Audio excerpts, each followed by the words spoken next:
ay may nagpadala ng tulong pinansyal para kay Hazel. At syempre, para ma-update ko na rin kayo at ma-check natin kung naibili po ba siya ng damit ng kanyang tatay. Hazel, kumusta ka? Ay, okay ka lang? Anong ginagawa mo? Kasi nung sinubukan sinara po to Daddy Frankie, pinapahinga sa bunganga, hindi pa niya kaya. Hindi niya kapakaya, upo. Tinanggal yung kalahating panga, yung buto dito. Opo. Nay, kumusta naman yung binigay kong 5,000 sabi ko ibili ng damit?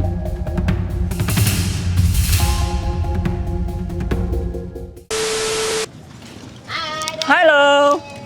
Hello po. Magandang hapon. Hello, sir! Hello po.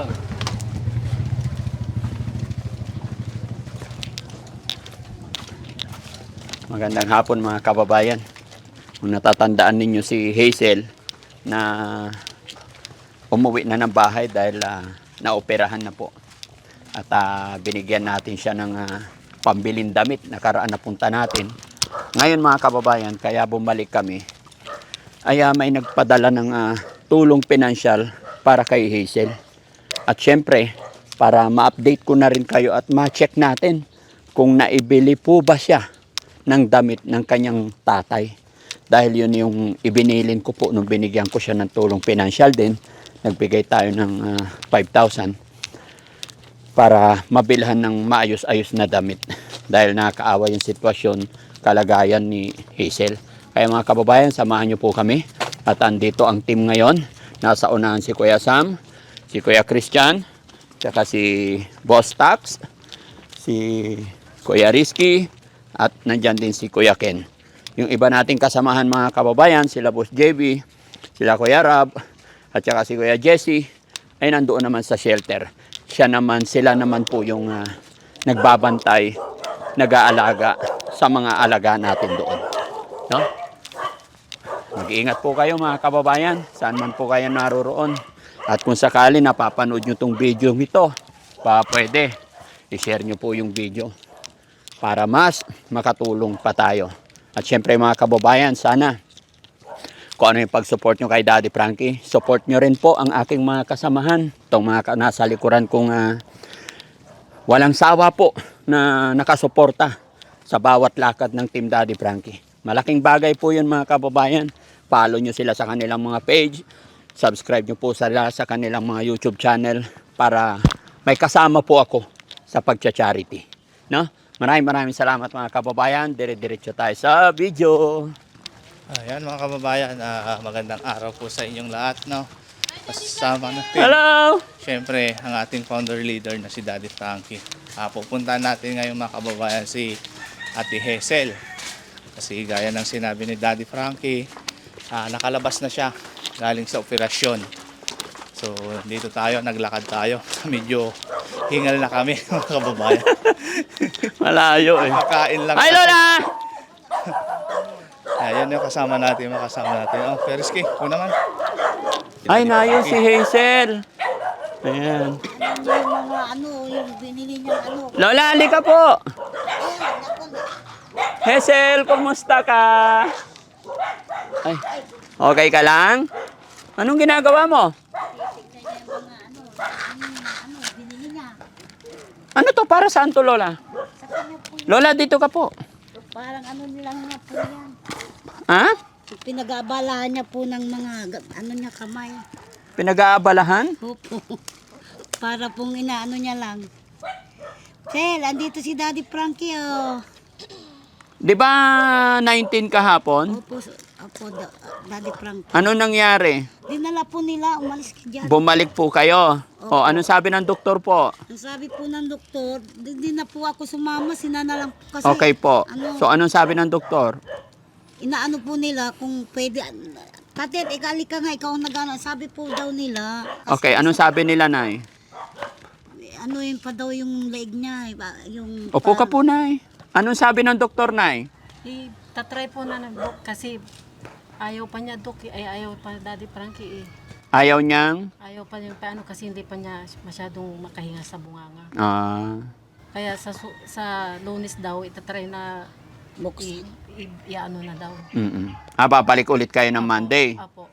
Okay. Kasi nung sinubukan sinara po to Daddy Frankie, pinapahinga sa bunganga, hindi pa niya kaya. Hindi niya kapakaya. Opo. Okay lang yun. Kung ano yung desisyon ng doktor, Opo. yun lang po ang susundin Yun natin. ang sinusunod po. Pero bakit ganyan? Saan galing yung mga yan? Sa kanya po yan, tinatry niya pag sa sa birthday niya po, Daddy Frankie. Tinatry niyang? Ganyan-ganyan na. Pagpabigay niya sa July 3. Matagal pa. Opo, kaya inaano niya na yan, binibigay sa mga bata daw. Ibibigay yan sa mga bata. Opo. Ay, matagal pa yun. Maluluma na. Ha? Pinakaabalaan niya lang yan. Parang libangan. Sa bagay, okay din. No? Pero dapat binibigyan nyo siya ng maganda maayos na upuan. Baka malaglag dito. Ha? Gusto niya po dito eh. Oo, pero sana may papagman lang. Lalo na, nandito tayo sa silong ng kawayan. Baka may ano dyan. May malaking bayawak dyan. Baka tangayin siya ng bayawak na malaki. Ingat tayo. Papa niya, wag ka dyan. Oo. Parang malamig dito, Papa, sabi niya. Tsaka marami dyan baboy damo. Naku, baka buhatin ka. Mag-ingat kayo, ha? Oo. Tapos, Bibig. pagka daw, pag may naka-recover na siya Daddy Frankie, kung gusto namin siyang pabakalan. Bakal saan? Sa dito niya. Kasi Ah, tinanggalan niya yung kalahating panga, Daddy Frankie eh. tinanggal yung kalahating panga. Yung buto dito. Opo. Pero makapagsalita naman, hindi naman naapektuhan yung dila, di ba? Opo. Pagka binalik yung dito niya, makapagsalita niya. Opo. Ano mo, Ano mo nga dito mo, Daddy takpa Frankie mo. ka mo. Mama ka mo siya. Ay, very good. Pag natakpan na po, nakakasalita Oo, siya. kasi dito singaw no? Okay lang. Basta tiis lang tayo, ha? Laban lang. Kaya ako pumunta dito, gusto ka nang makita ng ating mga viewers, yung mga nagmamahal sa'yo, yung mga nagbigay sa'yo ng tulong pinansyal na karaan. Nagre-request sila na, Daddy Frankie, kumusta naman si Hazel? Gusto namin siyang makita. Kasi napag-usapan nga natin, nakaraan na punta namin, nababalik kayo ng 19. So ngayon is 20, kaya in-update ko po para kumustahin ka. Kumusta naman pakiramdam mo? Good, very good. Lagi ka lang magdarasal kay God, ha? Hindi ka niya pababayaan. Hindi ka pa nahirapan sa upo mo? Okay. Nay, kumusta naman yung binigay kong 5,000? Sabi ko, ibili ng damit. Opo, binili na. Nakabili na po. Opo. Meron ka ng damit? Bago? Very good. Para pagka okay ka na, pag pupunta ka sa ospital, isuot mo yung maayos para lalo kang gumaganda. Nakakaligo naman na siya, Nay. Opo. Very good. Kumain ka ng kumain para tumaba ka na.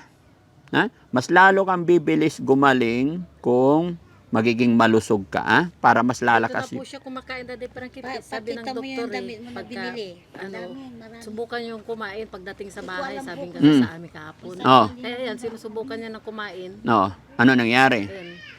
Okay naman na. Opo. Nakaka-bite ka na, nakakanguya ka na. Natanggalan ka pala ng bakal, no? Dito. tinanggal. Ayan yung sa bakal, Ma'am, Nay, ilapit nyo po kay congressman yan. Kasi mayroong tawag nito, programa ang ating government na yung mga ganyan is hindi naman na kasi nagmamadali yan. For process yan. Basta ilakad nyo po, hingi kayo ng referral sa ating barangay, matutulungan tayo ng ating gobyerno. Siyempre, may kasamang pagsisikap, pagtsatsaga, maayos na paliwanag sa ating munisipyo, sa ating butihing mayor, kay congressman, bibigyan nila kayo. Kasi nga po, may budget ang ating ospital. Pero kailangan talaga nila na makita yung pagpupursige ng magulang at proof ng pasyente natin. No? Kasi alam ko medyo mahal yun yung bakal.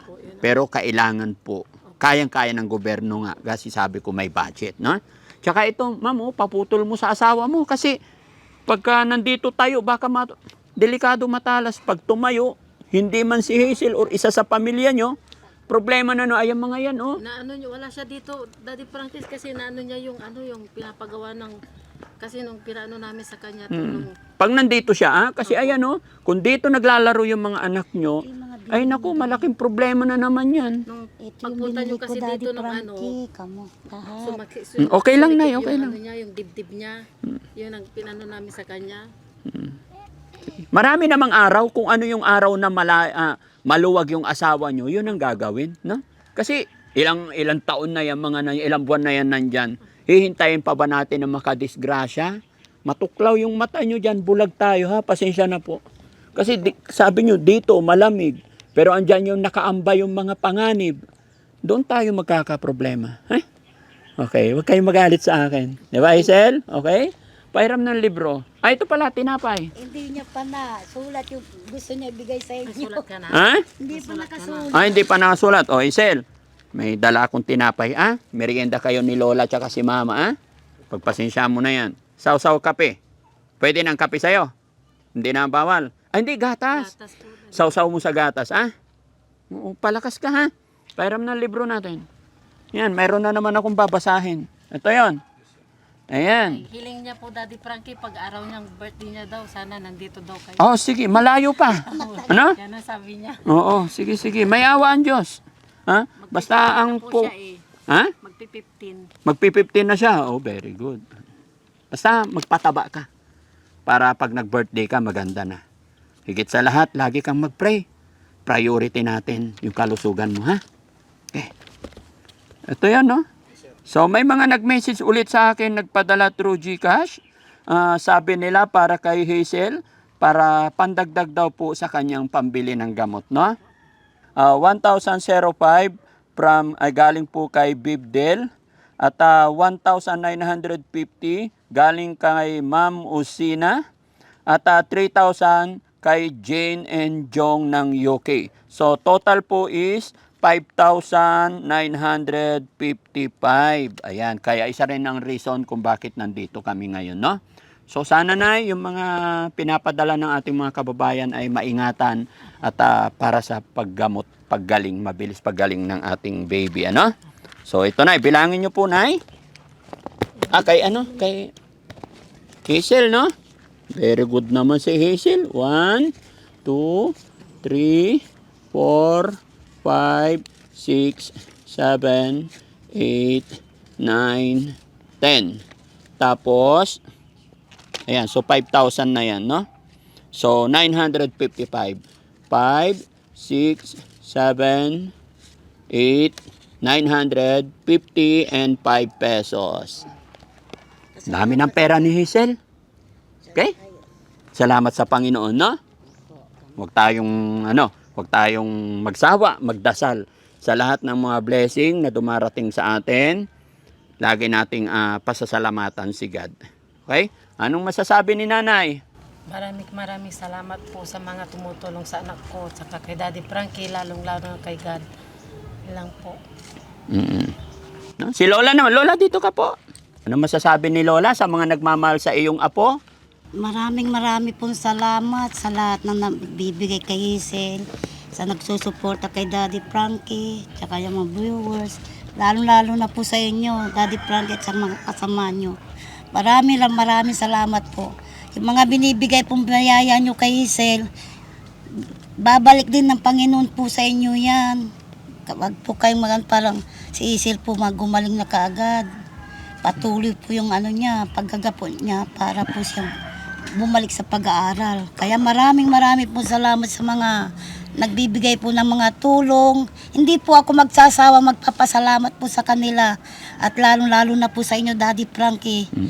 Saan Diyos lang po ang bahala na sa inyo po na bahala na magbigay sa mga yung nagbibigay kay Hazel, maibalik po sa kanila rin yung mga binibigay. Yun lang po. Okay. Ano ba ang gatas ni Hazel ngayon? Tigasure pa rin po. Pediasure pa po, Daddy Pediasure, Frankie. oo. Para tumaba din siya, no? Okay, so may pera naman. Huwag kayong, tubilin bumili ng gatas niya. Yung malaki, mas nakakatipid siguro kayo doon. No? Para tumaba na si Hazel. Gusto ko tumaba, kakasintaba ng mama mo. No? Kain siya ngayon. Ha? Frankie, Ha? kain siya ng kain ngayon. Oh, very good. Para Yun ay tumaba pag-pray na siya. natin. Tulungan nyo siya na kumain kasi gaya na sinabi ko kanina, mas mabilis siyang maka-recover pag lalakas na resistensya niya. Okay? dapat maging masaya tayo. May merienda, breakfast, merienda, lunch, merienda, and then dinner. Hanggat kaya niya. Pero wag niyo siya muna sanang pakainin ng matigas yung mga Hindi pa daw, sabi ng doktor. Yes. Kung ano yung bilin ng doktor, yun ang susundin ninyo. Tayo nga na normal, nakakain tayo ng matitigas, mahihirapan tayo. Much more sa pasyente natin na may problema. Ano po? Okay? Hazel? Very good. Hihintayin ko ang paggaling mo. Babalik-balik ako sa tulong at gabay ng Panginoon.